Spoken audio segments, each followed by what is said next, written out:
ఇక్కడ వెంకటయ్య అన్న గారికి, వెంకటయ్య సార్కి మరియు లింగరాజుకు, పెద్దలకు, జూనియర్ లెక్చరర్ సాయిలు, ప్రతి ఒక్కరికి పేరు పేరున ఉద్దేశపూర్వక నమస్కారాలు.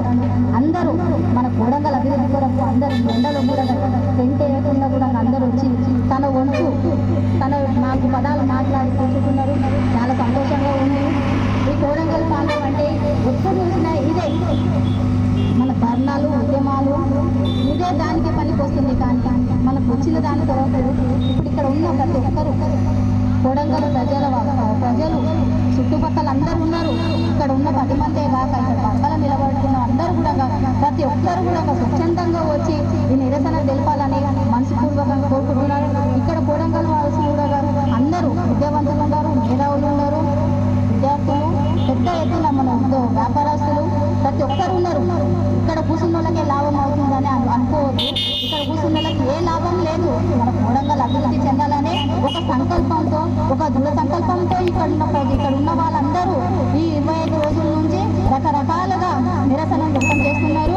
ఈ నిరసన చేసిన ప్రతి ఒక్కరికి కూడా పేరు పేరున నేను వాళ్ళకు తల వంచి ధన్యవాదాలు అభినందిస్తున్నాను.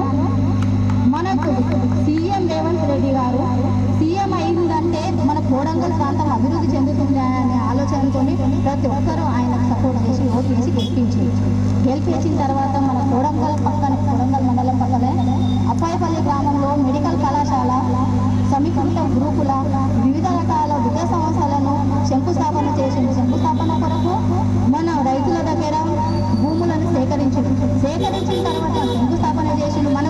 మనం అడగలే, ఇక్కడ ఉన్న వాళ్ళము మెడికల్ కాలేజ్ కావాలి అడగలే, మన గ్రూపులలో అడగలేదు.